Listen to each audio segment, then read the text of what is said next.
अम्ब त्वाम् अनुसन्दधामि भगवद्गीते भवद्वेषिणीम्। ओम नमो भगवते वासुदेवाय। আগের দিন আমরা একটু আগেই বলছিলাম যে মায়ার স্বরূপ, রূপ এবং স্বরূপ এই নিয়ে আলোচনা হয়েছে। মায়ার রূপ বলতে বিচিত্র রূপে কিভাবে প্রকাশ পায় এবং আসলে মায়ার স্বরূপ কি। মায়া যে ব্রহ্মশক্তি অভেদ, ব্রহ্মের আলাদা তত্ত্ব নয় অদ্বৈত মতে। আবার দ্বৈত মতে, গীতার মতে বলতে গেলে যে দৈবী মায়া, ত্রিগুণময়ী মায়া, ভগবানেরই শক্তি, ভগবানেরই মায়া, সে বিষয়ে আলোচনা আমাদের যতটা সম্ভব আলোচনা অনেকটাই হয়েছে।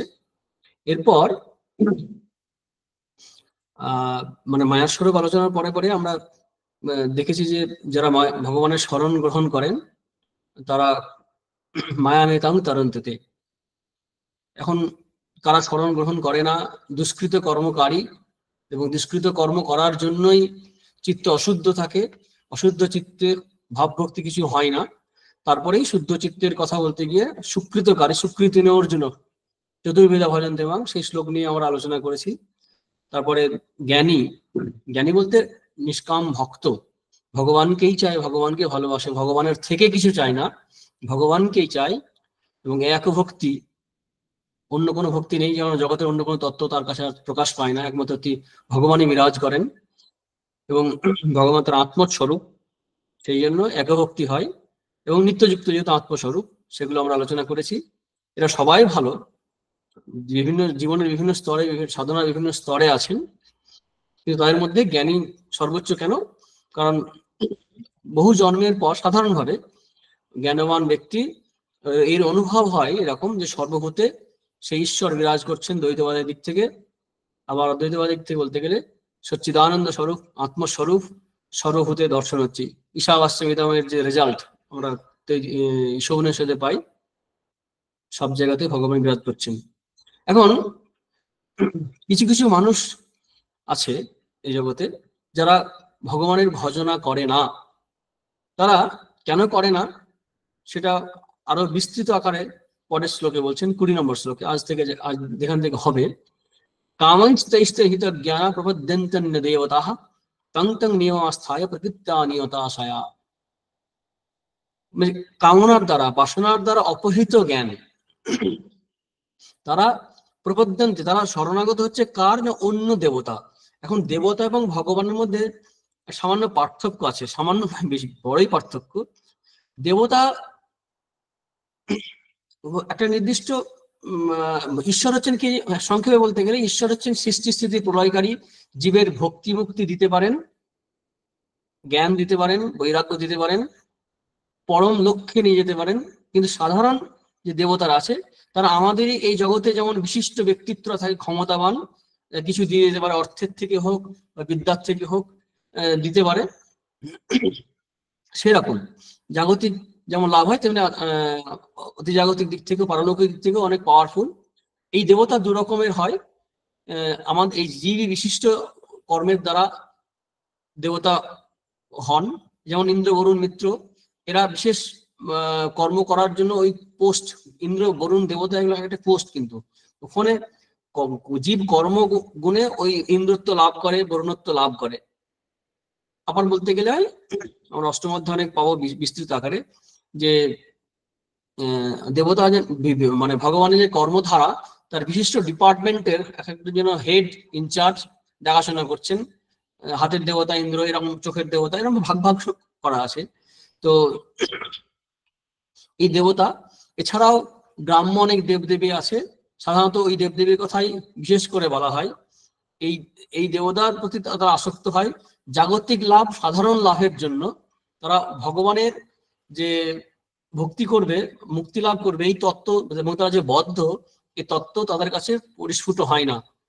তো তাদের নিজের প্রকৃতি অনুসারে, নিজের স্বভাব সংস্কার অনুসারে, ওই স্বয়া প্রকৃত্যানিয়তা স্বয়া, তারা নিজের প্রকৃতিকে, নিজের সংস্কার অনুসারেই তারা এই দেবতাদের ভজনা করে। এখন ভগবানকে অনেক সময় ভগবান রূপে আমরা গ্রহণ করি না, অনেক সময় দেবতা হিসেবে গ্রহণ করি। যেমন উদাহরণ দেওয়া যায়, ঘটনা খুবই ছোট ঘটনা। দেবতা কিরকম, আমি এক জায়গা থেকে বলছি, একজন প্রাচীন সাধু তিনি সুন্দর বর্ণনা করেছেন, সেই জায়গা থেকে আমি একটু দেখছি যে যারা সাংসারিক সামান্য কোনো স্বার্থসিদ্ধির জন্য নিজ হইতে অধিক শক্তি বিশিষ্ট কোনো দেবতার উপাসনা করে তারা দেবোপাসক। উদাহরণ দিচ্ছেন মহারাজজি, যে যখন স্কুলের ছেলেরা পরীক্ষায় পাশের জন্য শিবের কাছে কিছু মানত করে, তখন শিব যথার্থ শিব নন, পরন্তু দেবতা। এই যে শিবকে আমরা যে সৃষ্টিস্থিতি প্রলয়কারী এবং দেবতা, সর্বব্যাপী, ভক্তিমুক্তি দানকারী, এই বিষয়টা সেই স্কুলের নির্দিষ্ট ছাত্র বা ছাত্রী, এখানে ছেলের কথা, ছাত্র, তার মাথায় কিন্তু ওটা নেই। সে ভগবানকে নামিয়ে আনলেন নিজের প্রয়োজন সিদ্ধির জন্য, অর্থাৎ এখানে ঈশ্বর দেবতা হয়ে গেলেন। তখন শিব যথার্থ শিব না, পরন্তু দেবতা। কারণ ভক্ত এখানে শিবের সৃষ্টি স্থিতি প্রলয়ের শক্তি, এমনকি মুক্তিদানের শক্তি সম্বন্ধে অজ্ঞ। সে কেবল শিবকে তুচ্ছ কাজটি করিতেই সক্ষম বলিয়া মনে করে। মানব নিষ্পট হলে দেবতার উপর রেগে যায়, আর সফল হলে পরে দেবতার কথা শোনে না। তারপরে ওই মহারাজ সারগাছি রামকৃষ্ণ ছিলেন, উনি একটা ঘটনা উল্লেখ করে বলছেন যে বহরমপুরের একটি ছেলে পরীক্ষা পাশের জন্য শ্রীরামকৃষ্ণের ছবি পূজা করতো, কিন্তু সে পরীক্ষায় ফেল হওয়ার পর ছবিখানে ছুঁড়ে ফেলে দেয়। তারপর এক ভদ্রলোকের নাম এখানে আছে, আমি বলছি না, কালীসাধক রামকৃষ্ণ পরমহংসী পূজা করতেন, হঠাৎ মৃত্যু মুখে পতিত হলেন যখন তিনি, তার স্ত্রী করলেন কি, শ্রীরামকৃষ্ণের ছবির উপর ক্রুদ্ধ হয়ে ওটাকে শ্মশানে পোড়াতে নির্দেশ দিলেন। তো এইগুলো হচ্ছে দেবতা উপাসনার দিক। এই দেবতা উপাসনা আমরা কেন করি? কারণ আমাদের বাসনা পূরণের জন্য মুখ্যত। মানে আর বাসনা তো আমাদের শেষ নেই। যত বস্তু আছে প্রত্যেকটা বস্তু ঘিরে বাসনা হতে পারে, আমার না হলে অন্যের হবে। অর্থাৎ প্রত্যেকটা বস্তু, প্রত্যেকটা বিষয়, প্রত্যেকটা চিন্তা, সবগুলো আমাদের বাসনার উদ্বেগ করতে পারে। সেখানে কি হয়? Non fulfilment of desire leads to frustration. যখন আমাদের বাসনা পূর্ণ হবে না, তখন সেটা ফ্রাস্ট্রেশন এবং তারপরে ডিপ্রেশন আসবে। আবার ফুলফিলমেন্ট হলে কি হবে? Fulfilment of desires leads to addiction and further desires. মানে আরো বাসনা আরো বাড়তে থাকবে। এই বাসনার দ্বারা যখন চিত্ত অপরিহিত হয়, কামইষ্ট হিত জ্ঞানা। এছাড়া জাগতিক ক্ষেত্রে যে সফল হলো, এছাড়া অলৌকিক বিভূতি, এদিকেও আমাদের এক সময় মন পড়ে যায়। তন্ত্র মন্ত্র, রোগ ভালো করা, পরীক্ষা পাস, এই উদাহরণ দেওয়া হলো। এই গ্রামের যে দেবতাগুলো আছে, যেখানে এগুলো খারাপ বলা হচ্ছে না, অনেকের অনেক প্রয়োজন সিদ্ধ হয়, অনেক সময় মানত করে, সফল হয়, সবই ঠিক আছে, সবই মানা যায়, অনেক এরা মানে, কিন্তু এরা ভক্তি মুক্তি মানে আধ্যাত্মিক বলতে যে অর্থে বোঝায়, সেই অর্থে তারা আধ্যাত্মিক জীবন গঠনের ক্ষেত্রে সাহায্যের জন্য তাদের উপাসনা করা হয় না, জাগতিক লাভের জন্যই করা হয়। এরা ভক্তি মুক্তি দিতে পারেন না, প্রয়োজন মেটাই, এদেরও ভূমিকা আছে, কিন্তু প্রকৃত ভক্ত এদের উপাসনা করবে না। ওই কামইষ্ট হিত জ্ঞানা, যারা কামনার দ্বারা অপরিহিত জ্ঞান যারা, তারা। আমার একটা ঘটনা মনে পড়ছে, ছোটবেলায় নদীর ধারে, গঙ্গার ধারে, যেখানে কাছাকাছি জন্মস্থান, সেখানে দেখেছিলাম খুব ছোটবেলায়। তো একজন সাধু বাবা ছিল, কিন্তু গ্রামের লোকেরা বলতো যে এর চেয়ে আগের যে বাবা যে ছিল, সে সাধু বাবা কিন্তু অনেক পাওয়ারফুল, এর সিদ্ধ আর কি। সিদ্ধ বলতে এখানে, সিদ্ধ বলতে পরবর্তীকালে শ্রীরামকৃষ্ণের জীবনবাণী করে বুঝলাম, এখানে সিদ্ধ বলতে ভক্তি লাভ হয়েছে বা মুক্তি লাভ হয়েছে, আধ্যাত্মিক জ্ঞান হয়েছে, এটা নয়। মানে সিদ্ধাই যেটা বলে সেটাকে মিন করছে। সিদ্ধাই মানে কি? মানে পাওয়ার, অকাল পাওয়ার, অলৌকিক বিভূতি, যেটা আমরা যোগ দর্শনে দেখেছি, নানান রকম বিদ্যা। কিরকম ঘটনা শুনেছিলাম যে উনি গঙ্গার এপার থেকে ওপারে যাওয়ার জন্য একটা গামছা পেতে দিতেন, সেই গামছার উপরে চোখ বন্ধ করে দাঁড়িয়ে নির্দিষ্ট ব্যক্তি এপার থেকে ওপারে চলে যেতেন। এটা হচ্ছে সিদ্ধাই। এই সাধুর সম্মান এরকমই। এরকম মজার মজার অনেক ঘটনা আছে মনে পড়ে। সাধু, আমাদের রামকৃষ্ণ মিশনের একজন সাধু ট্রেনে যাচ্ছেন, মহারাজের নাম বলছি না, তো তিনি বলছেন যে আপনি কোন যোগ যোগ জানেন? মানে জিজ্ঞাসা করছেন, না। আপনি কোনো মন্ত্রতন্ত্র জানেন? যে না। আপনি কোনো ওষুধ দেন, তাবিজ দেন? বলছে না। তাহলে কাহে কা মহাত্মা? মানে তাহলে মহাত্মা কিসের? সাধারণ মানুষের ধারণা ভগবান বা ধর্ম সম্বন্ধে অনেকটা আমাদের এর মধ্যে সীমাবদ্ধ হয়ে আছে, ইহ জগৎ, ইহলৌকিক বিষয় নিয়ে। আরেকটি ঘটনা একজন সাধুর কাছে শোনা। তো এই একজন সাধু বেদান্ত নিয়ে চর্চা করে, ভক্তি এসব নিয়ে চর্চা করছেন। তো কিছু কিছু মানুষ গ্রামে আসা যাওয়া করে। তো হঠাৎ তার সঙ্গে একটা ছেলেগুলো আসে। তো সেদিন বিশেষ কেউ আসেন, দু একজন এসছে, একটা বাচ্চা ছেলে। বাচ্চা বলতে ওই 16-17 বছর। তো বলছে কি ব্যাপার, আজকে লোকজন নেই কেন, সব কোথায় গেল সব গ্রামের লোকজন? বলছে ওইখানে এক তান্ত্রিক বাবা এসছে না, সব ওখানেই ভিড় করছে। এই যে ভিড় করছে, তার মানে কি এই বেদান্ত, ভক্তি, মুক্তি, এই সমস্ত জিনিসগুলো খুব সবার জন্য নয়। আধ্যাত্মিকতা, ধর্মের এই অর্থে আর কি খুব কম জনই চাই, বেশিরভাগ মানুষই চাই না, খুব কম। ওই যে আমরা আগে করলাম না প্রথম দিকে, মনুষ্যানাং সহস্র কশ্চিৎ হৃদয়তে সিদ্ধ, এই অধ্যায়ে আছে। তো খুব কম মানুষ ভক্তি মুক্তি চায়। এবং একটা প্রার্থনা আছে, যখন নরেন্দ্রনাথ দত্তর আর্থিক অবস্থা খুব খারাপ, তখন শ্রীরামচন্দ্র বললেন, যা ভগবানের কাছে প্রার্থনা কর, মায়ের কাছে প্রার্থনা কর, মা তোর প্রার্থনা বাসনা পূর্ণ করবেন। তো তিনি গেলেন, গিয়ে মায়ের কাছে কি চাইলেন? আহার বা অন্য সংস্থানের ব্যবস্থা কিছু চাইলেন না। তিনি কি চাইলেন? যে জ্ঞান দাও, ভক্তি দাও, বিশ্বাস দাও, যাতে তোমার নিত্য অবাধ দর্শন হয়, তাই করে দাও। তার মনে হয়েছিল এই সময় যে কি ব্যাপার, এই তুচ্ছ জিনিস চাইবো? শ্রীরামচন্দ্র যখন বলেন যে রাজাকে তুষ্ট করে লাউ কুমড়ো চাওয়ার মতো, বড় জিনিস চাইতে হবে। এখন কোনটা বড় জিনিস সেটা বোঝার জন্য যে সাফিসিয়েন্ট মেন্টাল ম্যাচুরিটি প্রয়োজন আমাদের, সেটা আমাদের অনেক সময় থাকে না। আমরা সামান্য বিষয়ে তুষ্ট হয়ে যাই। ধ্রুব কিন্তু হননি, ধ্রুব রাজ্যের জন্য গেছিলেন তপস্যা করতে, কিন্তু ভগবানকে দেখার পর তার মধ্যে সেই বাসনা কামনা চলে যায়। তখন তিনি ভক্তির জন্য, মুক্তির জন্য প্রার্থনা করছিলেন, যে কাজ করাতে এসে যদি হিরে পায় ছাড়বো কেন। তো সেইটা বোঝার জন্য আমাদের কয়েক জন্ম লাগবে, অনেক ক্ষেত্রে অনেকের সেই ম্যাচুরিটি আসার জন্য, স্পিরিচুয়াল ম্যাচুরিটি ডেভেলপ করার জন্য। তো নরেন্দ্র দত্ত কিন্তু সেখানে মায়ের কাছে এগুলো প্রার্থনা করলেন। আসলে আমরা অনেক সময় কি হয়, ভগবানের কাছে এগুলো কিন্তু ভগবানও দিতে পারেন, আমাদের জাগতিক প্রয়োজন তিনিও মেটাতে পারেন, কিন্তু আমাদের বিশ্বাস কম, আমাদের মনের জোর কম। মনে রাখতে হবে, ভক্তি বিশ্বাসের জন্য কিন্তু পুরুষকারের প্রয়োজন হয়, তেজ প্রয়োজন হয়। যদি ভগবানের কাছে প্রার্থনা কাজ না করে, তাই পাথর, তাই জ্যোতিষী। পাথর মানে ওই তাবিজ বা ইত্যাদি যেগুলো পাওয়া যায়। এখানে কিন্তু কারো নিন্দা করা হচ্ছে না, ভগবান শ্রীকৃষ্ণ এখানে কারো নিন্দা করছেন না। মানে সাধারণ মানুষ যাদের আধ্যাত্মিক থেকে সেরকম ম্যাচুরিটি আসেনি, তারা কোন বিষয়ে মত্ত থাকে সেটা বলছেন। আর বাসনা এমনিতে খারাপ কিছু না, বাসনা বাড়ুক, কিন্তু সেই বাসনা কিসের জন্য হবে? সেই বাসনার মোড় ঘোরাতে হবে।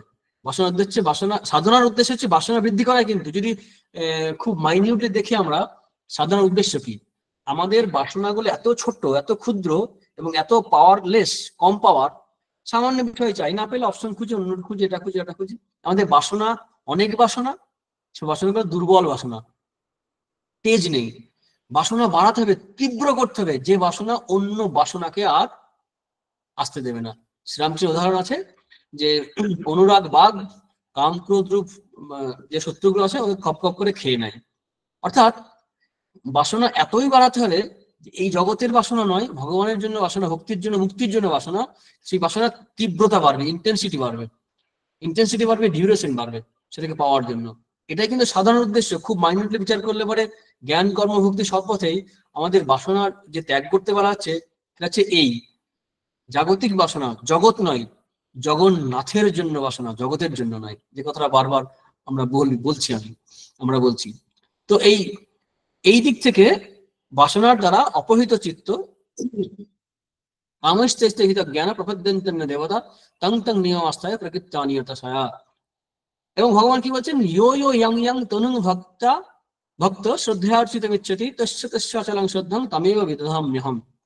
ইয়ো ইয়ো ইয়াং ইয়াং তনুং ভক্ত, যে ভক্ত মানে দেবতা বা ভগবানের যে মূর্তিতে শ্রদ্ধয়া অর্চিত ইচ্ছতি, শ্রদ্ধার সঙ্গে অর্চনা করতে চাই, তার সেই দেবতার প্রতি শ্রদ্ধা অচল করে দেন। বিদধামি অহম, আমি বিধান করি অচল শ্রদ্ধা, অচলা শ্রদ্ধা। কেন? কারণ যে যেখানে আছে তাকে সেই স্তর থেকে তুলতে হবে। শ্রীকৃষ্ণের অ্যাপ্রোচটা এরকম, জোর করে কাউকে আনা যাবে না। এরকম ঘটনা আছে শ্রী মায়ের জীবনে। তো তাদের মধ্যে ভক্ত পরিবারের মায়েরা জিজ্ঞাসা করতেন যে ওই নলিনী বা মাকুয়েরা ছিলেন, যারা রামকৃষ্ণ সাহিত্য যাদের পড়া তারা জানেন ঘটনাগুলো। তবু একবার বলছি ছোট্ট একটা বিষয়, যে পিসিমা তুমি তো ভালো পথটা বলে দিতে পারো, তো এটা বলো না কেন?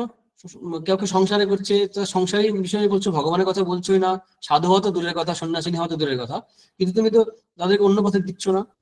বলছে যে আমি বললেই মা বলছেন আমি বললেই কি শুনবে? তাদের ভেতরে এত বাসনা আছে, এত কামনা আছে, কিছুতেই শুনবে না। তো ওর মধ্যেই যদি ভালো পথে চলে, সুপথে চলে, সেইটুকু মা চেষ্টা করতেন, সেভাবে তাদের নির্দেশ দিতেন। সে সন্ন্যাসী হোক আর গৃহভক্ত হোক বা অত্যন্ত ভোগী হোক, যাতে অসৎ পথে না যায় সেদিকটা দিয়ে নির্দেশ অনেক জায়গায় অনেক ঘটনা আমরা পাই। তো এখানেও ভগবান বলছেন কি যে যার যা সংস্কার আছে সেই সংস্কার অনুসারে যে যে দেবতার ভজনা করে সেখানে শ্রদ্ধাটা অচল করে দেন। আর এই শ্রদ্ধা কিন্তু আহ দ্বারা যে ফল লাভ হয় সেই ফল কিন্তু অ্যাকচুয়ালি আলটিমেটলি ভগবানই দেন। সেটি পরের শ্লোকে বলছেন, সতয়া শ্রদ্ধয়া যুক্তস্তস্য আরাধনম ইহতে লভতে চ তত কামান ময়ৈব বিহিতান হিতান। তিনি সেই ব্যক্তি শ্রদ্ধার সঙ্গে যুক্ত, এই যে শ্রদ্ধা যুক্ত হয়ে গেছেন, খুব ইম্পর্টেন্ট জিনিস, শ্রদ্ধাযুক্ত হওয়া। শ্রদ্ধাযুক্ত হয়ে যে আরাধনা করছেন, ভগবানের আরাধনা করছেন, মানে একটা বিষয়কে ধরে রাখা সহজ নয়। মানে যারা সাধারণ ক্ষেত্রে ভোগ বিলাসে চাইছেন তারাও কিন্তু একটা বিষয়কে ধরে থাকে। আমরা একটা চিন্তাকে ধরে রাখতে পারি না, তো বিষয়ের কথা দূরের কথা। তো প্রতি মুহূর্তে যে বাসনাগুলো আসছে সেই বাসনার মধ্যে বাসনা সিলেক্ট করে শ্রদ্ধার সঙ্গে একটা বাসনা নিয়ে ভগবানের কাছে বা এই দেবতার কাছে, মানে এখন ভগবানকে দেবতায় কনভার্ট করা হয়ে যায় যদি বিষয় চাই সেরকম ক্ষেত্রে। যেটা একটা ছেলের উদাহরণ দেওয়া হলো ছাত্রের যে পরীক্ষা বাসের জন্য, তো সে একটা বিষয়কে ধরে থাকা আর তার থেকে যে ফল লাভ করে তার কর্ম অনুসারে ভগবান ফল দেন।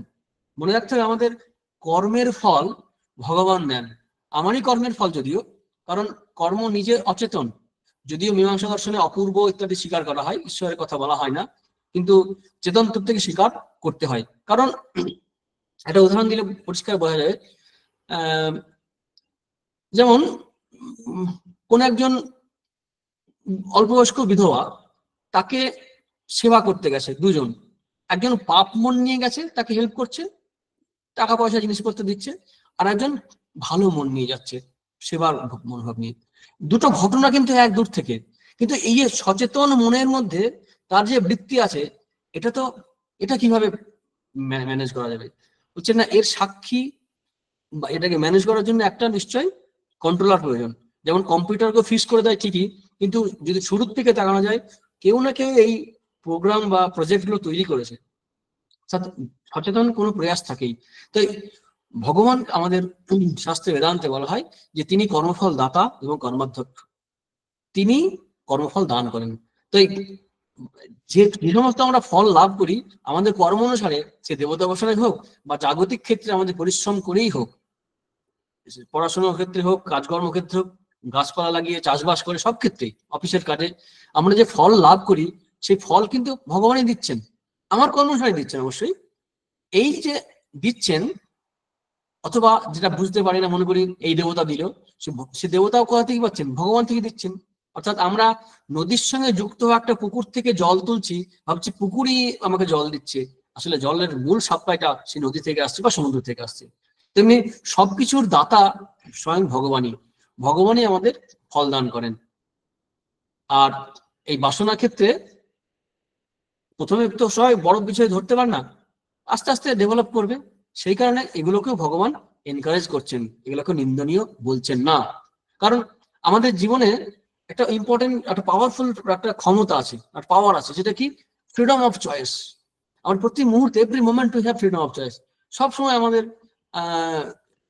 প্রতি মুহূর্তে আমরা অনেক সময় কি একটা খারাপ কাজ বা খারাপ বাসনা এসে গেল, সেটা ফুলফিল করলাম, তখন মনে হবে যেন এটা না করলে ভালো হতো, কিন্তু দ্যাটস অল, ওখানে ঠিক আছে। এরপর চেঞ্জ করতে হবে আমাদেরকে, কারণ we can change ourselves, our choice. আমরা চয়েস চেঞ্জ করতে পারি প্রতি মুহূর্তে, সে সুযোগ আসে। এই মুহূর্তে এটাই তো সাধনা। যে মুহূর্তে বাসনা ফুলফিল হলো, এই বাসনা বাড়তে বাড়তে এইভাবে সাধক একটা সময় বাসনাগুলো চয়েস করতে করতে, কোনো বাসনা বাদ দিয়ে দিতে, এলিমিনেট করতে করতে একসময় ভগবানকে ধরতে পারবেন। এই কারণে ভগবান কিন্তু কখনোই এই বাসনাগুলোকে নিন্দনীয় বলছেন না, এবং সেগুলো পালন করার জন্য তার শ্রদ্ধাও দিয়ে দিচ্ছেন ওই দেবতার প্রতি, ওই বিষয়ের প্রতি। আমরা জাগতিক ক্ষেত্রে এটা যদি অ্যাপ্লাই করি তাহলে ভাবতে পারি যে বড় বড় পাওয়ারফুল মানুষের কাছে আমরা যাই অনেক সময় ক্ষমতার জন্য, অর্থের জন্য, দেবতাদের কাছে না গিয়ে ব্যাপারটা একই ধরনের, প্রায় একটা জাগতিক একটা পারলৌকিক হয়ে যাচ্ছে। মানে রিলিজিয়াস আর একটা সেকুলার, কিন্তু স্পিরিচুয়াল নয়। স্পিরিচুয়াল মানে আত্মা সম্বন্ধীয় নয়, এটা স্পিরিচুয়াল বলতে এখানে এটাই বলতে চাইছি।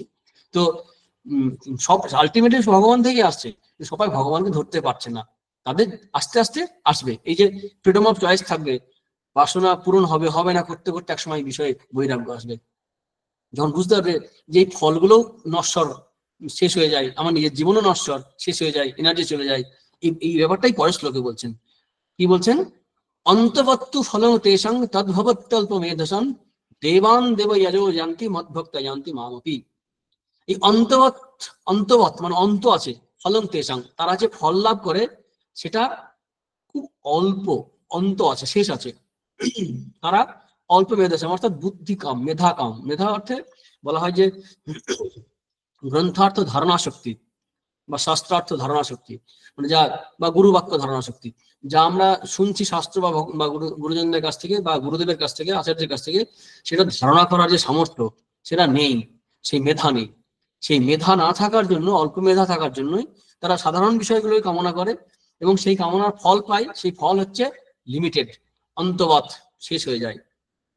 তারপরে বলছেন তারা দেবতাদের উপাসনা করে তার জন্য, এইসব ফল কামনার জন্য, হয় জাগতিক ক্ষেত্রে কোনো বস বা কাউকে ধরে, ভগবানের ক্ষেত্রে কোনো দেবতাদেরকে ধরে, যাদের সিদ্ধি লাভ করতে চায়, সিদ্ধায় বা সাকসেস হতে চায় জাগতিক বিষয়ে, তো তারা সেই ফল লাভ করে। অথবা সেই যদি ইন্দ্র বরুণ মিত্র হয় তাহলে সেই লোকে গিয়ে তারা বাস করে কিছুদিন, আবার তারা ফিরে আসে। নবমতে দেখবো সিনে পুণ্যে মর্তলোকে বিশন্তি। তো দেবান দেব ইয়াজও জানতি, যারা এই দেবতাদের উপাসনা করে, ক্ষুদ্র দেবতা বা গ্রাম্য দেবতা, তারা সেই দেবতার কাছে যায়, মদভক্তা জানতি মামভি, যারা আমার ভজনা করে তারা আমাকে প্রাপ্ত হয়, যেটা আগে আমরা দেখেছি। এখন সবাই কেন ভগবানের আরাধনা করে না, সেই উত্তরটা দিচ্ছেন, অব্যক্তং ব্যক্তি আবন্নং মন্যতে মামা বুদ্ধায় পরং ভাব অজানন্ত মামাব্যয় অনুত্তম।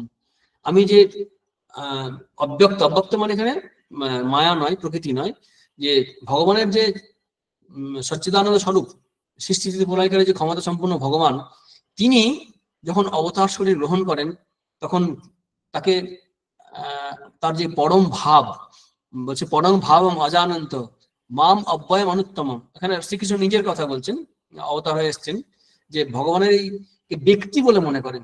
এই যে মৎস্য কুর্ম বরাহ থেকে যে অবতার এসছেন, শ্রীকৃষ্ণকেও মানুষ হিসেবে মনে করছেন, তার তো অপবাদ দিচ্ছেন। শ্রীকৃষ্ণের তো অপবাদের শেষ নেই, কত রকমের তার ইলজাম বা দোষ তাকে দেওয়া হয়, তার সম্বন্ধে নানান দোষ দেওয়া হয়।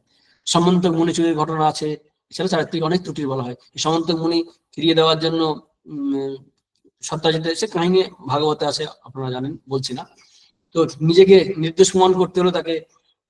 তারপরে অনেক ঘটনা আছে শ্রীকৃষ্ণের জীবনে, এবং সাধারণ মানুষ, বিশেষ করে একটা ঘটনা আমরা বলতে পারি, কি থেকে বলবো, মহাভারতে। মহাভারতে সুন্দর ঘটনা আছে, ওটা পরে বলছি, পরের শ্লোকে আমি বলবো, যোগমায়া যখন বলবো তখন বলবো। তো আর একটা ঘটনা হচ্ছে কি, যে এই ভগবানকে যে সাধারণভাবে আমরা গ্রহণ করি না, শুধুমাত্র দেবতা হিসেবে গ্রহণ করি, তার একটা বড় উদাহরণ আমরা পরে পরে আসছি। তো এই যে অল্প মানে অন্তবক যেগুলো আছে, সেই ফল কামনা করছে, এবং ভগবান অবতারে যখন আসছেন তখন তাকে গ্রহণ করতে পারছে না। এরা কারা? এরা অল্প মেধস। অল্প মেধস হওয়ার জন্য, অল্প বুদ্ধি হওয়ার জন্য তারা ভগবানকে গ্রহণ করতে পারছেন না। এখন ভগবানকে গ্রহণ না করার জন্য আরেকটা ব্যাপার হচ্ছে আমাদের মনের মধ্যে সেই চিত্তশুদ্ধি না থাকার জন্য, যোগ্যতা না থাকার জন্য। নচিকেতাকে এরকম একটা ঘটনা আমরা পাই কঠোপনিষদে। নচিকেতা যখন যমের কাছে যান, তখন তাকে আত্মতত্ত্ব জানতে চান, তখন তাকে অনেক রকম অফার দেওয়া হয়, যে ইমা রামা সরাথা সাতুর্যা বলে একটা লিস্ট দেয়, যে এরকম এদের সঙ্গে আনন্দ করো, ফুর্তি করো, সরদাং যাবৎ ইচ্ছা, মানে যতদিন ইচ্ছা তুমি, যত বছর ইচ্ছা তুমি বাঁচো, মরণের মানুষ রাখছে, আমার মৃত্যু সম্বন্ধে, মৃত্যুর পরে কি হয় এই বিষয়ে প্রশ্ন করো না। নচিকেতাকে বলছে, নচিকেতা ওটাই চাইছে, যে দরকার নেই আমার সর্বেন্দ্রিয়ানাং জরায়ন্তি তেজ, আপনি যত ভোগই দেখি না কেন, সেই সমস্ত ভোগের পরে একটা সময় আমার ইন্দ্রিয়ের তেজ তো নিষ্প্রভ হয়ে যাবে, আমার শরীরটা দিন যাবেই, আমার কোনো কিছু দরকার নেই। এই বিচার বুদ্ধি এই অল্প মেধস যারা, তাদের থাকে না। সেই কারণে তারা অল্প, মানে অন্তবৎ যে ফল, মানে শেষ হয়ে যায়, ট্রানজিয়েন্ট যে ফ্রুটস, অ্যাকশন, কর্মের যে ফল, সেটা সেইগুলো কামনা করে এবং ভগবানকে সাধারণ মনে করে। ভগবানকে চিনতে পারে না, বুঝতে পারে না, ভগবানের শরণাগত হন না। আর এই ভোগের যে অনিত্যতা, যে যে অর্থহীনতা, সেটা অনেক সময় বুঝতে পারে না। এমনি সাধারণভাবে আমরা যদি দেখি যে মানে সমস্ত ইন্দ্রিয়ই, যে কোনো ইন্দ্রিয়ের যে কোনো ভোগ যদি কন্টিনিউয়াস ভোগ করা যায়, একসময় আমরা সেখান থেকে আনন্দ পাবো না। একজন বিদেশি লেখক আছেন, ইন্টারনেট সার্চ করলে পাওয়া যাবে, সামারসেট মৌগাম। তিনি কি বলছেন, if you chase pleasure single mindedly, very soon you will find that nothing pleases you anymore. মানে if you chase pleasure single mindedly, মানে সম্পূর্ণ মন দিয়ে কোনো নির্দিষ্ট একটা ভোগকে যদি এনজয় করতে যায়, তাহলে কি দেখা যাবে যে very soon you will find that nothing pleases you anymore. মানে কোনো কিছু তোমাকে ওই ওই যে একাগ্র মন নিয়ে ভোগ করছো, তোমাকে শেষ পর্যন্ত আনন্দ দিচ্ছে না। নচিকেতা এই কথাটাই বললেন, এই অন্তবৎ যে ফল, এর দরকার নেই। এই কারণে নচিকেতা লাস্টে বললেন তবেই বা হাস্তাবান গীতে, উপনিষদে আছে যে আপনার এই নৃত্য গীত এবং যে রথ প্রভৃতির যে বাহা, এগুলো সব আপনারই থাকুক, আমি সেটাই চাই। নান্যাং বরং তসমা নচিকেতা বেরিতে, নচিকেতা অন্য কিছু চাই না।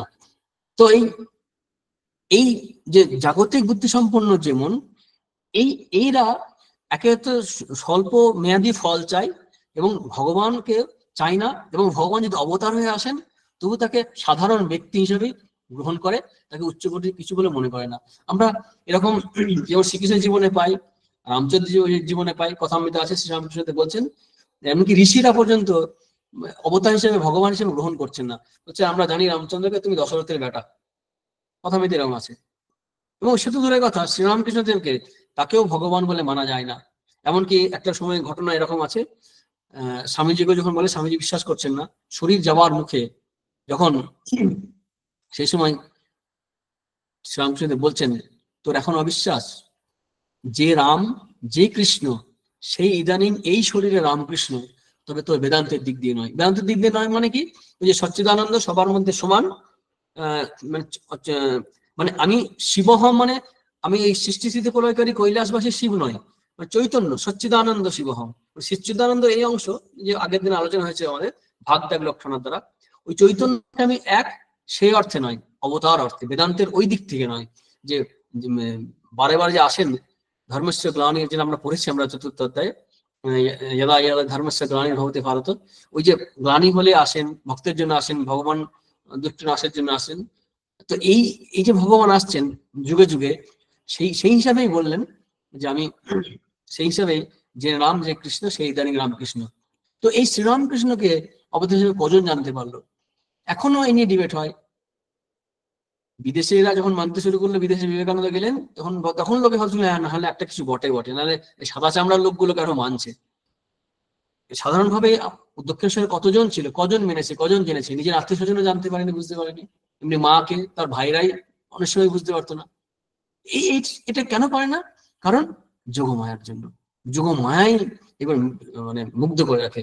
তাই পরের শ্লোকে বলছেন, নাহং প্রকাশ সর্বস্ব যোগ মায়া সমাবৃত মূঢ়য়ং নাভি জানাতি লোক মাম অজমব্যয়ম। আমি সবার কাছে প্রকাশিত হই না, কেন? যোগ মায়ার জন্য।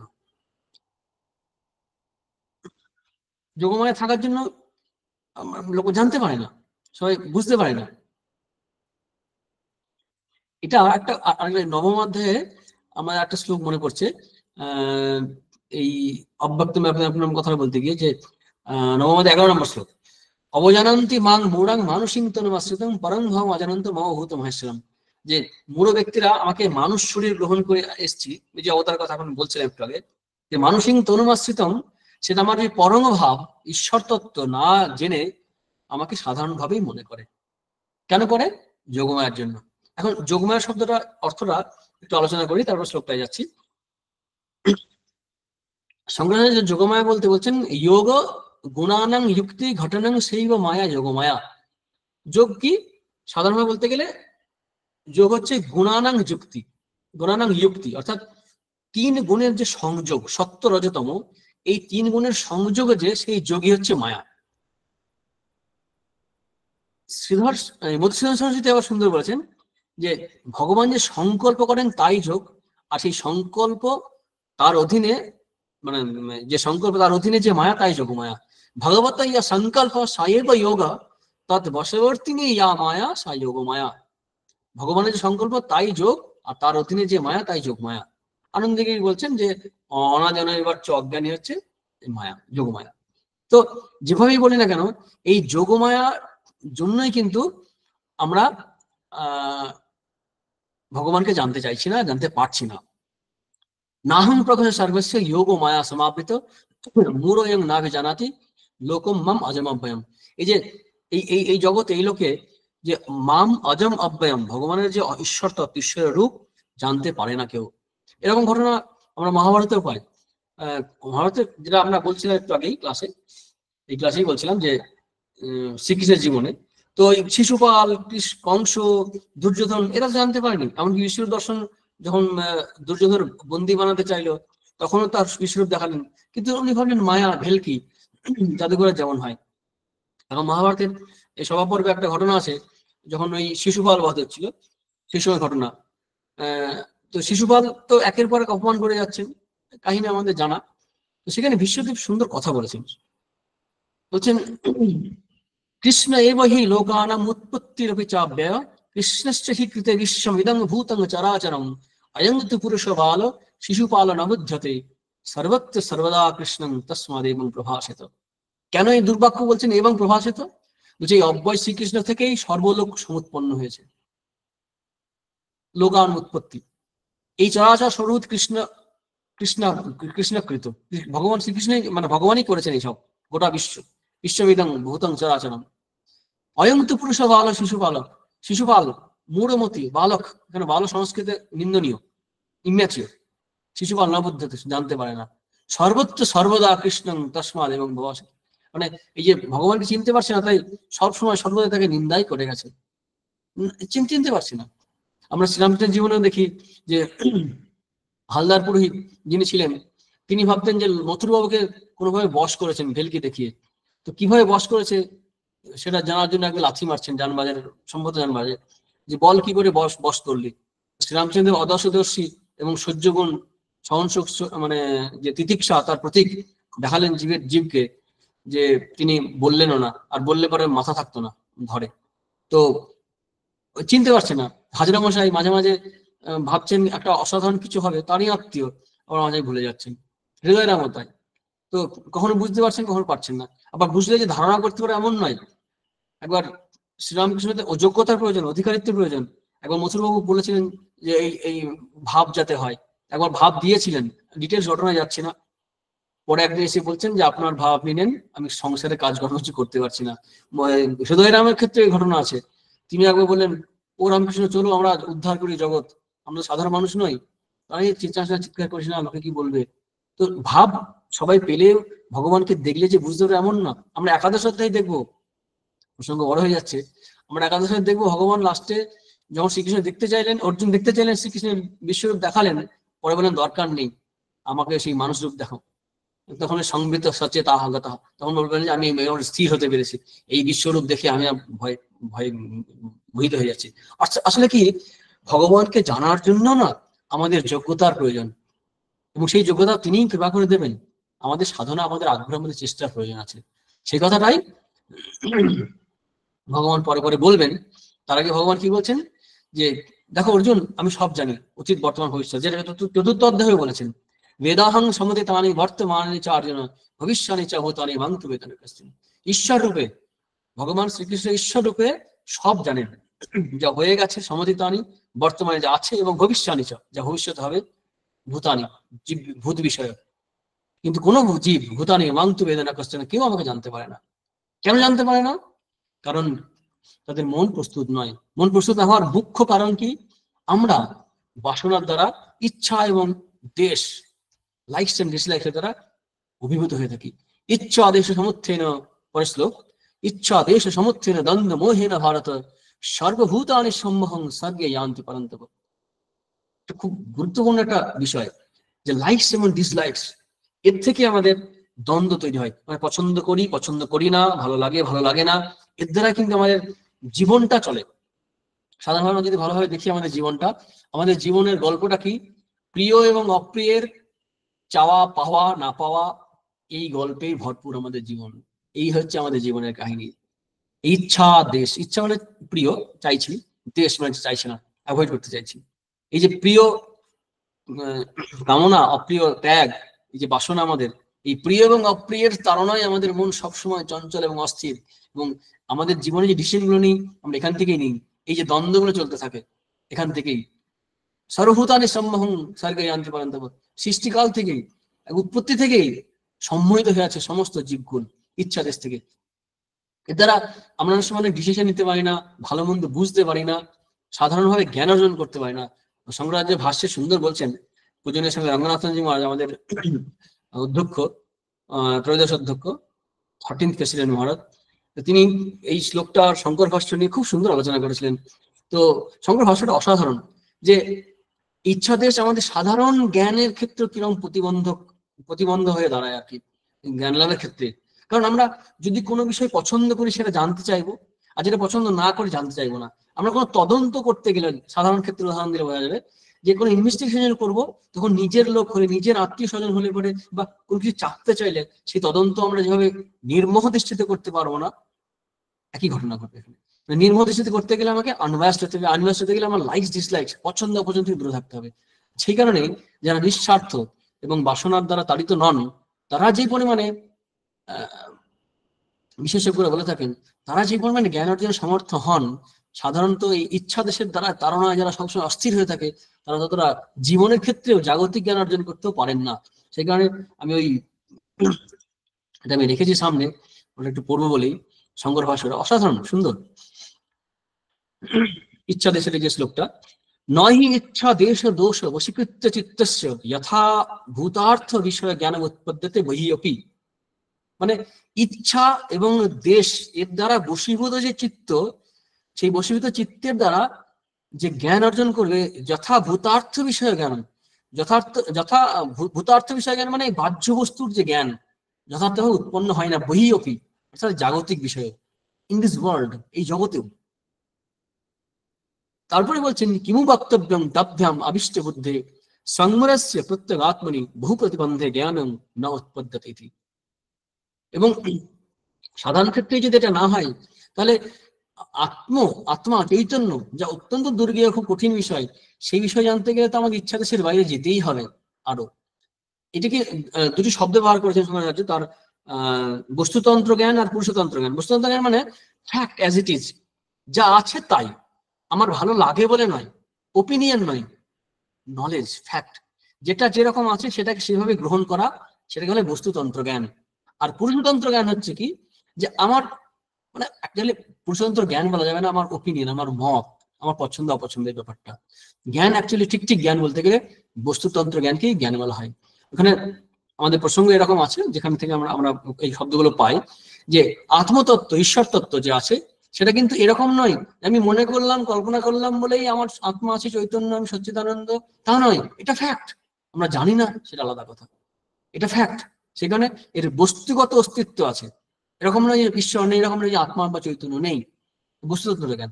তো এই বস্তুতন্ত্র জ্ঞান ব্যাহত হয় ইচ্ছাদেশের জন্য।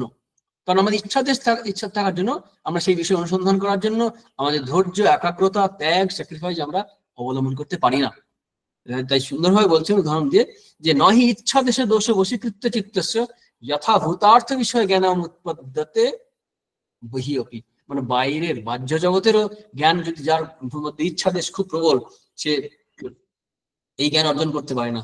সেই কারণে সত্য জানার যে অনুসন্ধান, বিজ্ঞানের বেলা সত্যকে খুঁজতে চাই, এই সত্য নিষ্ঠু আমাদের শাস্ত্রেও যে এই যে সত্যের প্রতি নিষ্ঠা, সত্যকে জানার যে আগ্রহ, সেটা আমাদের এই শাস্ত্র, এই সমস্ত কথাগুলো পড়লে আমরা বুঝতে পারবো যে আমরা সত্যের অনুসন্ধান করা হচ্ছে, কোনো কাল্পনিক বিষয় নয়, ভগবত তত্ত্ব, আত্মতত্ত্ব একদম। কিমু বক্তব্যম তভ্যাম আবিষ্ট বুদ্ধে সংবরস্য প্রত্যগাত্মনি বহু প্রতিবন্ধে জ্ঞান না উৎপদ্যতে ইতি। জায়গাটা খুব ভালো লাগলো বলেই আমি ভাষ্য থেকে পড়লাম একটু। তো বলছেন কি, ইচ্ছা কোথায় ছিল সেটা, হ্যাঁ, ইচ্ছা দেশে সমর্থে না দ্বন্দ্বমহীন ভারত সর্বভূতানি সম্মহং স্বর্গে যান্তি পরন্তপ। সমস্ত ভূত, সমস্ত জীব মোহিত হয়ে আছে এই ইচ্ছা দেশের দ্বারা। এইখান থেকে মুক্ত হওয়ার জন্য ভগবান পরবর্তী শ্লোকে বলছেন, ইয়েষাং ত্বন্তগতং পাপং জনানাং পুণ্য কর্মণাং তে দ্বন্দ্বমোহনির মুক্তা ভজন্তে মাং দৃঢ়ব্রতাঃ।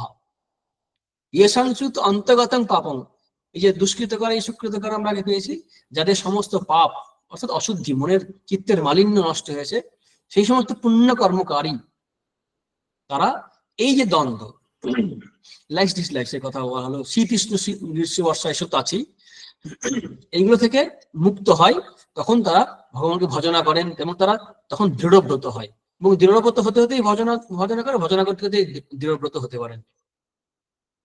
তো এই সবচেয়ে চিত্তশুদ্ধিকারী সবচেয়ে বড় উপায় হচ্ছে কি, যে মানে আমাদের প্রথমে যদি সংকল্প ঠিকঠাক করতে পারি, জীবনের টার্গেট ঠিক করতে পারি, তো এটা হচ্ছে প্রথম সংকল্প করাটাই আসল পুণ্য কর্ম। কারণ সমাজ সেবা, জগতের সেবা অনেকেই করে, কিন্তু সমাজ সেবা মনকে ভালো করে, আমাদের ভালো লাগে, কিন্তু উদ্দেশ্য যদি ভগবান না হয়, আত্মজ্ঞান না হয়, তাহলে কিন্তু সাফিসিয়েন্ট পিরিয়ডই আসবে না এই প্রসঙ্গে, ভগবান লাভের জন্য সেই যোগ্যতা অর্জন হবে না। তাই আমাদের মনকে প্রশ্ন করতে হবে যে entertainment is not my goal, enlightenment is my goal. Enlightenment যদি আমরা চাই, অর্থাৎ আত্মজ্ঞান বা ঈশ্বর লাভ যদি জীবনের উদ্দেশ্য হয়, সেটা কিন্তু সবচেয়ে বেশি পবিত্র করে মনকে। তার দ্বারা অনুপ্রাণিত বা প্রাণিত হয়ে যে কাজগুলো আমরা করব, মানে ভগবান লাভের উদ্দেশ্যে, আত্মজ্ঞানের উদ্দেশ্যে সেবা করছি, পূজা করছি, যা কাজ করছি, তখন কিন্তু সবচেয়ে বেশি আমাদের পুণ্যকর্ম এটাই হবে, শুধু সেবা, শুধু দান নয়, ভগবত মুখী করে। তাহলে প্রথম লাইফের দ্বন্দ্ব কাটাতে হবে এইভাবে, জীবন সম্বন্ধে একটা সিদ্ধান্ত নিতে হবে, জীবনের দ্বন্দ্ব আগে প্রথমে উদ্দেশ্য কি সে ঠিক করে এই প্রথম দ্বন্দ্বটা কাটাতে হবে, কি যে এন্টারটেনমেন্ট না এনলাইটমেন্ট। এনলাইটমেন্ট যদি আমার উদ্দেশ্য হয়, আচ্ছা আত্মজ্ঞান যদি উদ্দেশ্য হয়, ঈশ্বরের যদি উদ্দেশ্য হয়, তাহলে আমাদের অনেকখানি প্রবলেম সলভ হয়ে গেল।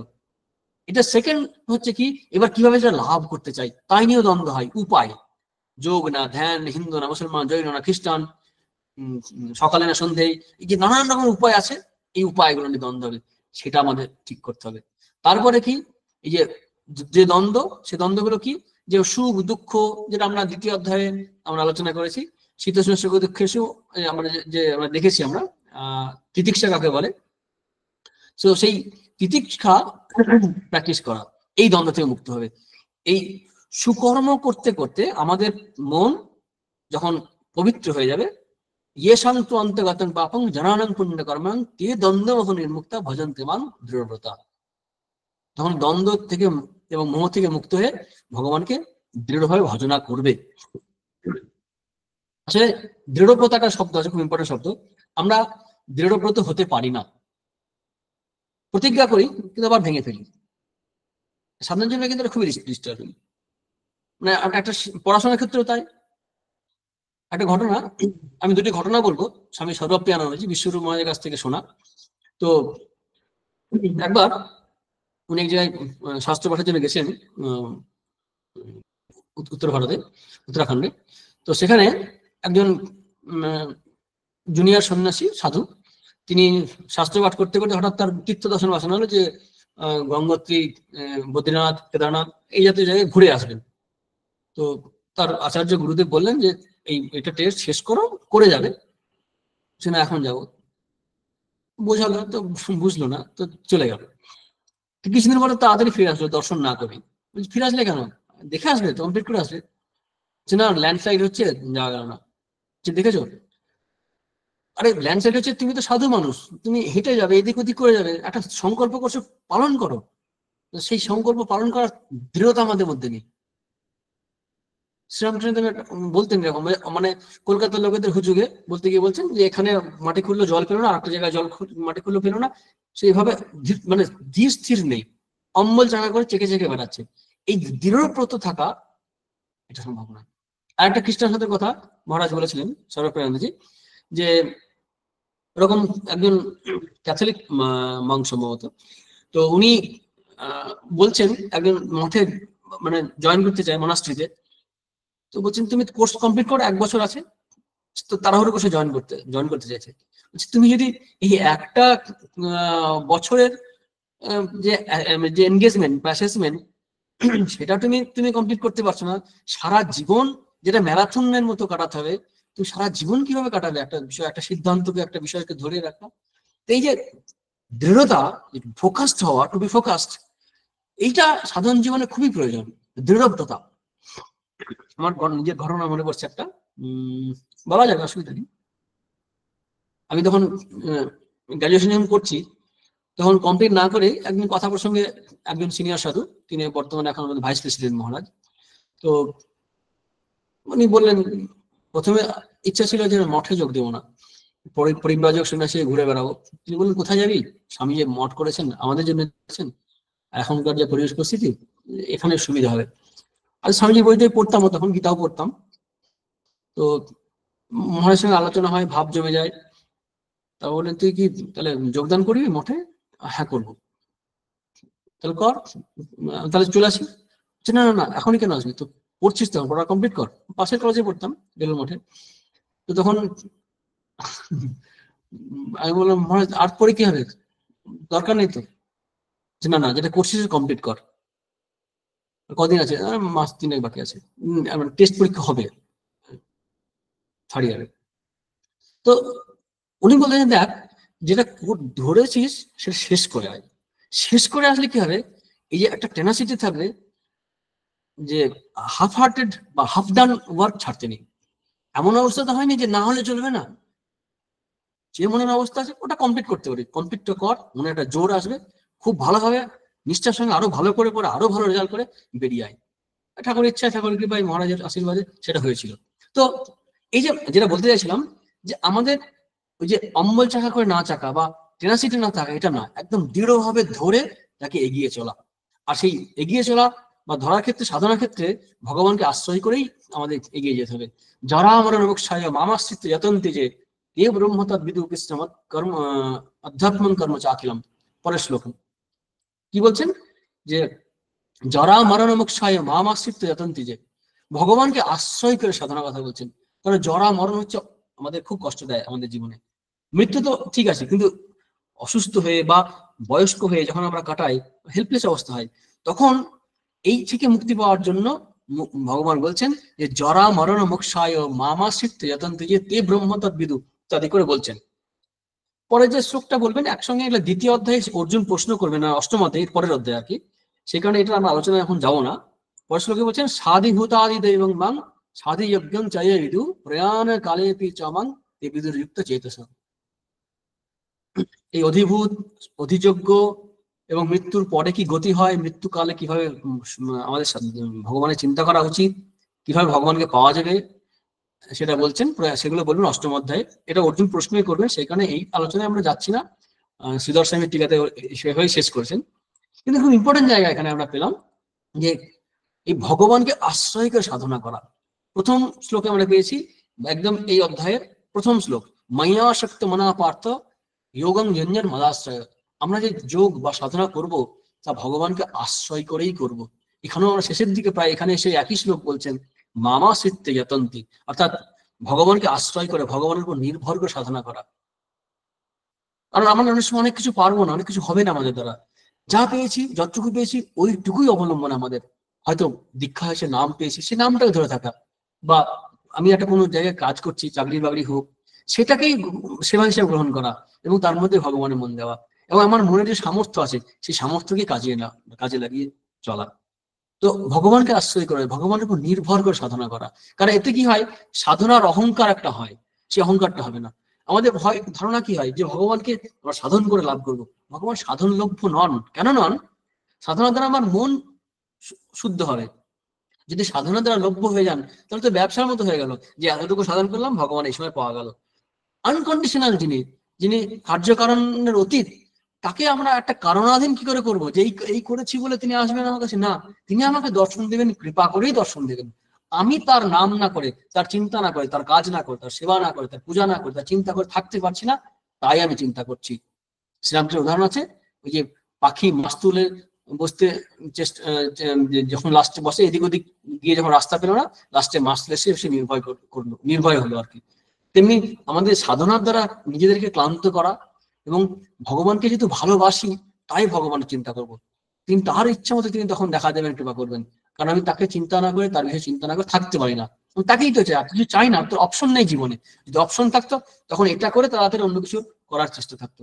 যদি অপশন ভগবানই হয়, যে তিনি আমার জরা মরণ থেকে মুক্তির উপায় বলে দেবেন, জরা মরণ মোক্ষায়, তাই আমি তারই আশ্রয় গ্রহণ করছি।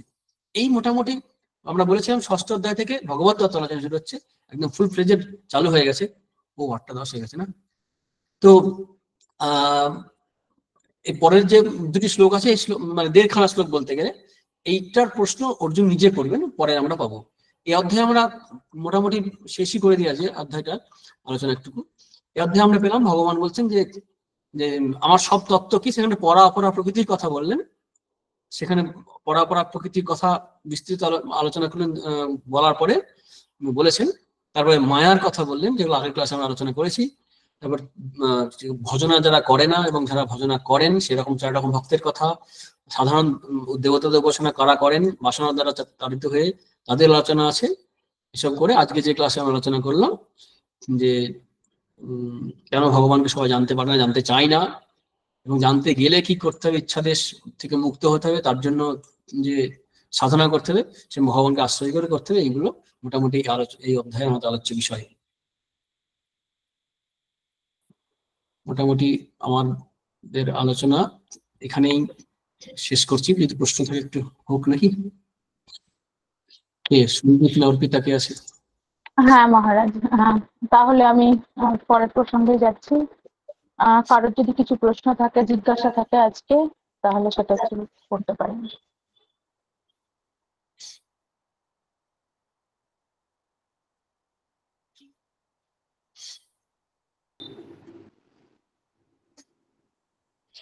মহারাজ প্রণাম। স্বপন। হ্যাঁ মহারাজ, আমার একটা জিজ্ঞাসা ছিল এই বিষয়ে যে আমরা তো যারা জীবেরা, তারা তো সকলেই মায়া শক্তি থেকে উৎপন্ন। তাহলে আমাদের স্বরূপেই তো মায়া শক্তি থাকে বা মায়া আছে। যদি আমরা মায়ার দ্বারাই সর্বদাই আবদ্ধ হয়ে থাকি, তাহলে মায়াতীত হয়ে যাওয়া কিভাবে সম্ভব হবে?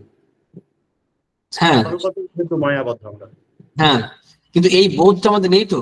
আমাদের স্বাধীন ইচ্ছা থাকে না, কাজ করতে ইচ্ছা হয় না, কিছু করতে ইচ্ছা হয় না, বলতে ইচ্ছা হয় না, এই ক্লাসটা করতে ইচ্ছা হচ্ছে না। অর্থাৎ মায়ার মধ্যেও আমাদের একটা স্বাধীনতা দিয়েছে, এবং এই বোধ দিয়ে দিয়েছে যে আমাকে জানতে হবে। আমরা তো একমাত্র মানে তার হাতে যন্ত্র হয়ে যায়নি, আমাদের স্বাধীনতা আছে তো, ফ্রিডম অফ চয়েস আছে তো। কিন্তু কোথায় যে আটকে রেখেছে, কোন জায়গায়, সেটা আমরা বুঝতে পারছি না। মানে স্বাধীনতার মধ্যে যেন কোথাটা বাসনা দিয়ে দিয়েছে, যেখানে আমরা ভগবান না চেয়ে জগৎকে চাইছি, জগন্নাথকে না চেয়ে জগৎকে চাইছি। একদিক থেকে ভগবানের ইচ্ছায়, মায়ের ইচ্ছায় সব হচ্ছে, মহামায়া আবৃত্ত করে গেছে। অ্যাকচুয়ালি বদ্ধ তো কেউ নয়, মুক্ত হওয়ার চেষ্টার দরকার নেই, যেটা বিবেক আমাদের শঙ্করাচার্য বলছেন।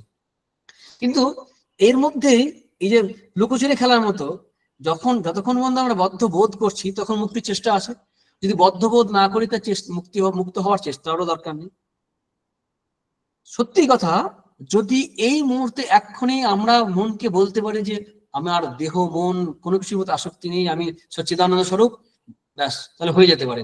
কিন্তু তারপরে হয় না। এই যে বললাম একটা ঘটনা, যে আমরা ভগবানের কাছে প্রার্থনা করে আবার সেকেন্ড অপশন গুলো সাইডে রাখি, প্ল্যান এ বি সব থাকে না, যে হাতে পাথর, চাঙ্গি পাথর লাগাচ্ছি, তাবিজে রাখছি, লোকাল দেবতা ডাক্তার জ্যোতিষী সবাইকে দেখাচ্ছি, আমাদের কনভিকশন হয় না, কারণ আমাদের চিত্তশুদ্ধি নয়। চিত্তশুদ্ধি হওয়ার জন্যই ভগবান। আর মনে রাখতে হবে, এই মহামায়ার জগতে মহামায়া বা ভগবানই কিন্তু আবার উপায়ও করেছেন, যে সেই কারণে মন্দির করেছেন, মসজিদ করেছেন, গির্জা করেছেন, সাধু সন্ত করেছেন, ভক্ত করেছেন, শাস্ত্র করেছেন, হ্যাঁ, তুলসী তোলা করেছেন, ঠাকুর মন্দির করেছেন, যাতে এর দ্বারা ভগবানকে আসতে পারে। এটা বিদ্যা মায়া, এটাও মায়া, কিন্তু বিদ্যা মায়া, যাতে ভগবানের কাছে আসতে পারে, আত্মস্বরূপে যেতে পারে। একদিক থেকে তার খেলা, যার আমার একবার ঘটনা মনে পড়ছে, কথা মেতে আছে। তো নন্দ বসু বলছেন যে তিনি লীলা করেন মায়াতে, আর আমরা যে মরছি, তুমি কোথায়, খোঁজো তো। অ্যাকচুয়ালি আমি খুঁজতে গেলাম, আমাকে পাওয়া যাবে না, পেঁয়াজের খোসার মতো। শেষে আমি নেই, আমি দেহ নই, মন নই, বুদ্ধি নই, চৈতন্য। তাকেই বা আমি বলে দাবি করবো কি করে? সর্বব্যাপী চৈতন্য, সে সবারই স্বরূপ, আমারও স্বরূপ, ভগবানেরও স্বরূপ। আমি ব্যাপারটা, আমি জানি, যত মারামারি যুদ্ধ কাটাকাটি হচ্ছে, সে আমি নেই। যা নেই তাকে খুঁজে বেড়াচ্ছি আমরা, যা নেই তার পিছনে ছুটে বেড়াচ্ছি, সেখানে কোনোদিনই আমরা সেটা পাচ্ছি না। আর যা আছে তা আমরা জানি না। এই মায়ার খেলা বলতে গেলে।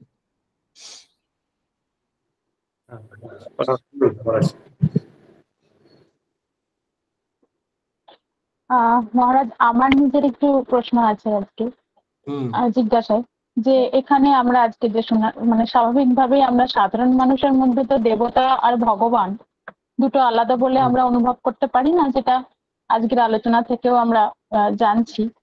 তাহলে এখানে যদি ঈশ্বর এবং দেবতার মধ্যে বা ভগবানের মধ্যে যদি পার্থক্য থাকে, তাহলে আরাধ্য দেবতা মানে আরাধ্য ভগবানের কাছে পৌঁছতে গেলে কি দেবতা আরাধনার মাধ্যমে সেখানে পৌঁছানো যায়, নাকি সরাসরি ভগবত প্রাপ্তির চেষ্টা করা যেতে পারে?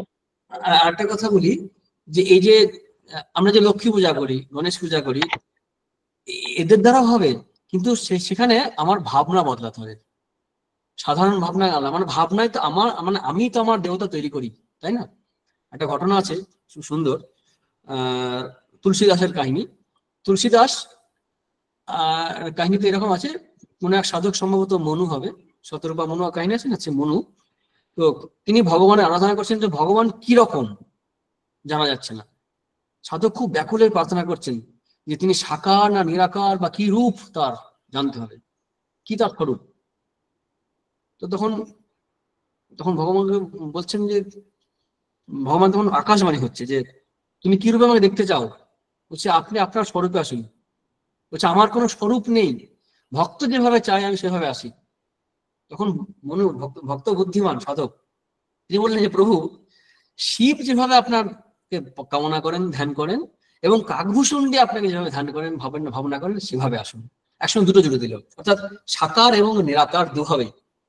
তখন ভগবান তো সেরকম, ভগবান কি করলেন, তিনি নীল বর্ণ ভগবানের রূপ ধরে আসলেন। শঙ্কর চক্র গদাপদ্ম নীল বর্ণ। আর নীল আমরা জানি, নীল হচ্ছে কি আকাশের রং নীল। দূর থেকে যেমন নীল, কাছে গেলে রং নেই, যতই উপরে যায় না কেন কোনো রং নেই। সমুদ্রের জলও নীল, কাছে গেলে রং থাকে না। এটা শ্রীরামকৃষ্ণ উদাহরণ দিয়েছেন, কাছে যাও কোনো রং নেই।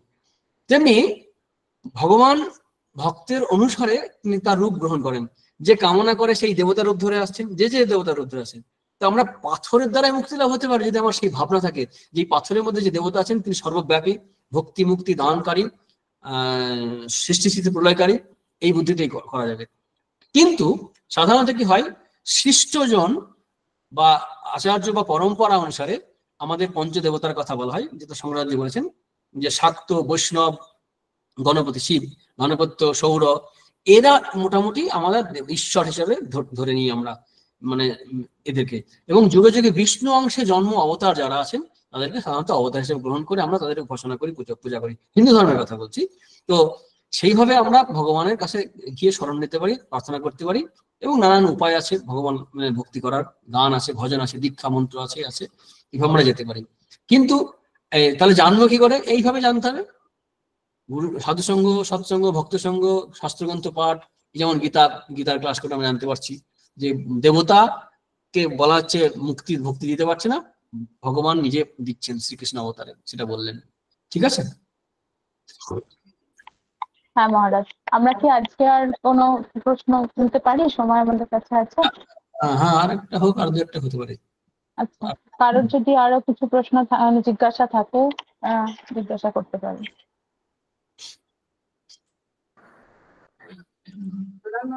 আমার একটা প্রশ্ন আছে।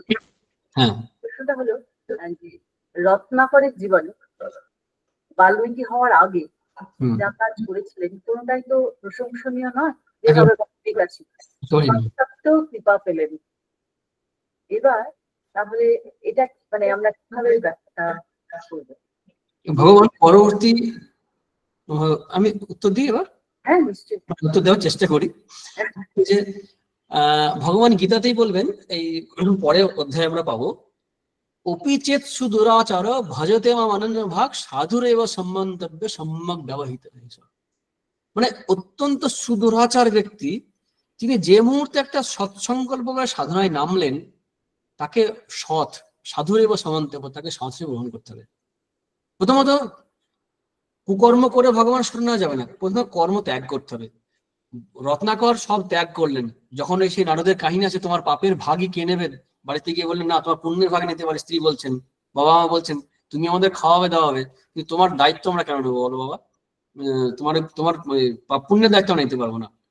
তো তারপরে ফিরে এসে যখন নারদকে বললেন মুক্তির উপায় বলে দেন, কাহিনী আমাদের জানা, তখন উনি বললেন রাম নাম জপ করতে, ভগবানের নাম জপ করতে। একটা সংকল্প নিয়ে শুরু করলেন যে সংকল্পের কথা আমরা বললাম প্রথমে এই ক্লাসে আলোচনা করতে করতে, একটা শুদ্ধ সংকল্প, জগৎ না জগন্নাথ, জগতের কথা ছেড়ে দিয়ে জগন্নাথকে ধরলেন এবং নিবিড় তপস্যাকে যে করলেন দীর্ঘকাল, দৃঢ়ব্রত, যেটা যেমন সংজ্ঞা আমাদের বুদ্ধদেব করেছিলেন, ইহা আসেন সুশ্রুতম শ্রীরাম, সেখানে বললেন যার জন্য নামই হল বাল্মীকি, বল্লিকে স্তূপ উইঢিপি, সেখানে কি কঠোর তপস্যা করলেন, ভগবানের নাম করে গেলেন, তার দ্বারা শুদ্ধ হয়ে তিনি আত্মজ্ঞান লাভ করলেন বা ভগবান লাভ করলেন। এই কাহিনী আমরা জানি। তো যে কোনো পাপ কর্ম ওর চেয়ে পাপ কর্ম হতে পারে না। ঠিকই বলেছেন যে মানে প্রশংসনীয় কোনোভাবেই নয়। মানুষ খুন করছে, মেরে দিচ্ছে, কেটে দিচ্ছে, লুটপাট করে সম্পত্তি জিনিসপত্র যা নিয়ে যাচ্ছে, তো এর চেয়ে আর ভয়ঙ্কর পাপ আর কি হতে পারে? সেখান থেকে ভগবানের নাম করে একটা শুদ্ধ সংকল্প, প্রথমত সংকল্প, তারপর সেগুলো ত্যাগ, তারপরে পজিটিভ বিষয় গ্রহণ করা, এটা শুরু করলেন। সেভাবে আস্তে আস্তে সেই জায়গায় গেলেন, তাই তো নাকি? এইভাবে সবার জীবনে আমরা কালীয় দমন, তারপরে একদম কালিয়া এরকম কাহিনী শুনেছি যে কালিয়াকে যখন বিষ দিচ্ছে ভগবান বলছে, তুমি আমাকে শুধু বিষই দিচ্ছ কেন? বলছে ভগবান তুমি আমাকে কি দিয়েছো? আমার তো বিষই আছে, তারা কি দেবো? মানে আমার যা আছে আমি তোমাকে তাই দিয়ে পূজা করছি। এটা যদি সেই ভাব থাকে তাহলে কিন্তু হবে, কারণ ওটা তো স্বাভাবিক, বিষ তো তার মানে জৈবিক সিস্টেমের মধ্যে আছে। এই কারণে তো ভগবান গীতার অষ্টাদশোধ্যায় সম্ভবত বলবেন, সকর্মণা তমভ্যর্চ্য সিদ্ধিং বিন্দতি মানব, যে কাজ করছে সংস্কার স্বভাব অনুযায়ী সেই কাজকর্ম যদি ভগবতমুখী করে দেয় তাহলে কিন্তু মুক্তি হয়ে যাবে, সব হবে। এই চ্যালেঞ্জ করা। যত পাপীদের কাহিনী আছে, অঙ্গুলিমালের কাহিনী আমরা জানি, সে মানুষের মাথা কাটতো, মানে আঙুলগুলো কেটে কেটে মালা করতো। সে বুদ্ধের কাছে এসে বুদ্ধ বলে স্থির হও, আমি স্থির আছি, তুমি স্থির হও। তখন বললো এর বাবা এরকম কে কথা বলতে পারে? তখন আস্তে আস্তে যে আমরা কাহিনী জানি, স্থির হলেন, কিভাবে তার চেঞ্জ হলো, তার সঙ্গে ভিক্ষু হিসাবে জয়েন করলেন, এসব কাহিনী আছে আমরা জানি। তো মানুষের জীবনে চেঞ্জ যে কোনো দিন যে কোনো মুহূর্তে যে হতে পারে, কারণ স্বর্গ তো আমরা শুদ্ধ পবিত্র। যদি না হতাম তাহলে 1000 ডিটারজেন্ট পাউডার দিয়েও আমরা কখনো শুদ্ধ হতাম না, ধুয়ে ওয়াশিং মেশিনে দিয়েও শুদ্ধ হবো না। আমরা স্বর্গতেই শুদ্ধ, স্বর্গতেই পবিত্র, এবং যে কারণে এই পবিত্র স্বরূপের উপরেই একটা যেন ময়লা পড়ে আছে। আকাশে যেমন মেঘ সরিয়ে দিলে প্রকাশ পায়, তেমনি প্রত্যেকের মধ্যে সে হিটলার আর রাবণ আর মহিরাবণ, সবার মধ্যে রামচন্দ্র, সবার মধ্যে চৈতন্য বিরাজ করছে, প্রত্যেকের মধ্যে আছে। সেখানে মাদার টেরেসা থেকে শুরু করে বিবেকানন্দ থেকে শুরু করে হিটলার, সবাইকে এক আসনে এই কারণে বসানো যায় এই চৈতন্য দিক থেকে, ম্যানিফেস্টেশন দিক থেকে নয়। ম্যানিফেস্টেশনে তারা কিন্তু দেবত্ব প্রকাশ করছে না, সেই কারণে তাদেরকে এক আসনে বসা যাবে না। চৈতন্য রূপে তারা বিভু রূপে সব এক, কিন্তু ম্যানিফেস্টেশন দিক থেকে কিন্তু তাদেরকে শুদ্ধ পবিত্র হতে হবে, তাদের জীবনকে চেঞ্জ করতে হবে, যেটা ভগবানের নামে খুব বেশি হয়, খুব বেশি হয়। মানে ব্যাকুল ভাবে প্রার্থনা, আন্তরিক প্রার্থনা এবং স্মরণে মননে চিন্তার জগতে যে চিন্তার যে নানান অপশন চলতে থাকে, ওগুলোকে সিলেক্ট করে চয়েস গুলোকে ভগবানকে, অন্য চয়েস গুলোকে ডিলিট করে দেওয়া, সিলেক্ট অ্যান্ড ডিলিট। থাকবে কোনটা? একমাত্র ভগবতমুখী। এই দৃঢ়ব্রত ভজনা, যেটা আমরা বাল্মীকি যে প্রশ্নটা করলেন রত্নাকরের জীবনে, সেভাবে আমরা এগোতে পারি এবং যে কোনো মানুষ এই অবস্থায় আসতে পারে, যে কোনো মুহূর্তে, যে কোনো জায়গাতে। দিস ইজ দ্য হোপ, এটাই আসে। প্রণাম মহারাজ, ঠিক একদম। আর প্রশ্ন থাকবে? সময় অনেকটা এগিয়ে গেছে, মহারাজ খাওয়ার টাইম হয়ে আসছে। দেখুন কারো প্রশ্ন থাকলে করে নাও।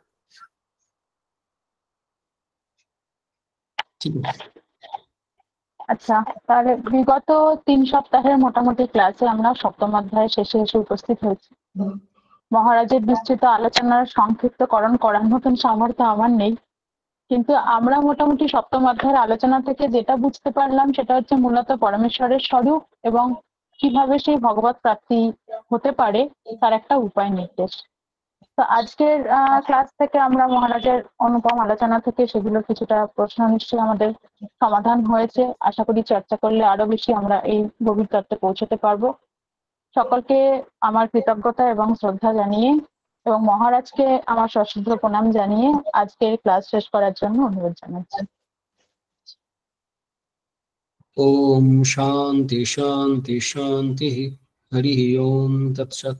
শ্রীকৃষ্ণার্পণমস্তু।